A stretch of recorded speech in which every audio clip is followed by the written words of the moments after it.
Welcome to Pastor's Chat today.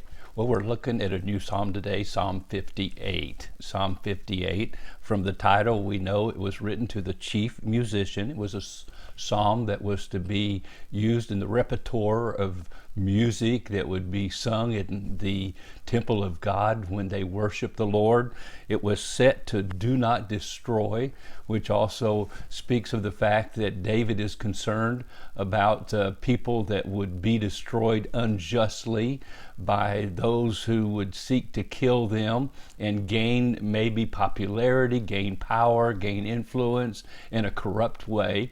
And so do not destroy the righteous, preserve the righteous.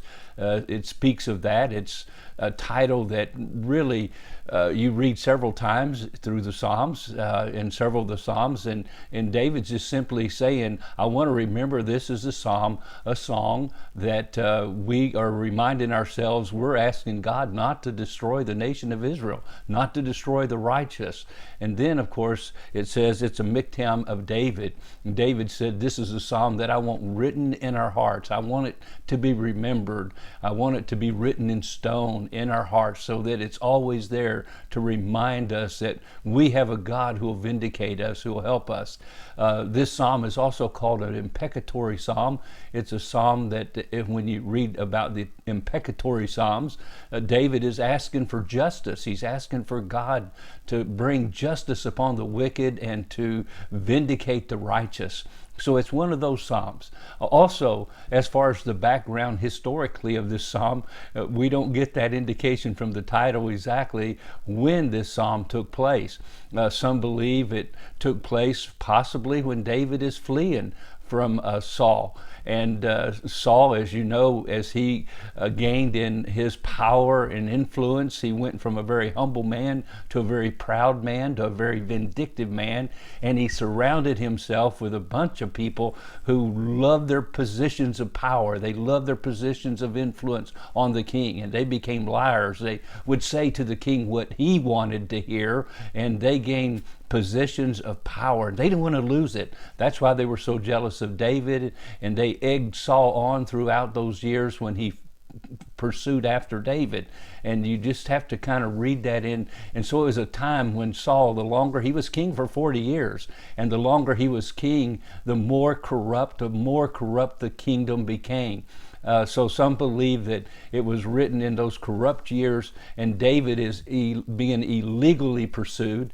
And so basically this psalm, whether it was written then when David's fleeing, or it was written right after David became king, because some people believe that's when he wrote it, that the kingdom is full of corruption. I mean, he's inherited a mess as the new king of Israel, and to straighten it out, because David, it's really obvious as you read his Psalms, he had a heart for the justice of God, for the justice of the people, for people being treated fairly.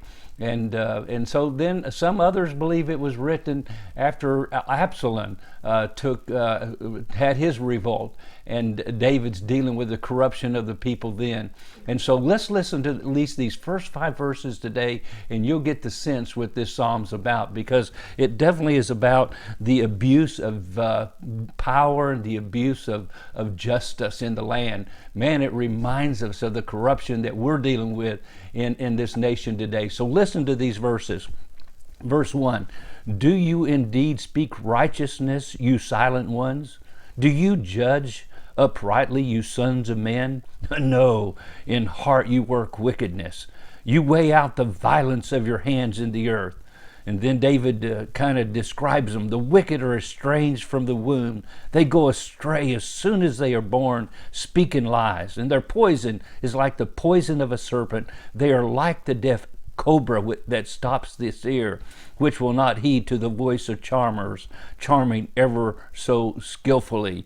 And so you see, first David makes accusations against these lawless people and talks about the very nature of their heart, which is sinful, and because it's a sinful heart, it's a corrupt heart, and it seeks its own place and power through lies and whatever way else it can get there. And so as we deal with the injustice in our land today and the injustice in our lives, even at work and sometimes at home, how do we deal with it? Well, this is a psalm to help us know how to pray and ask God to help us and to deal with it as only He can. Well, God bless you, and you have a wonderful, wonderful day.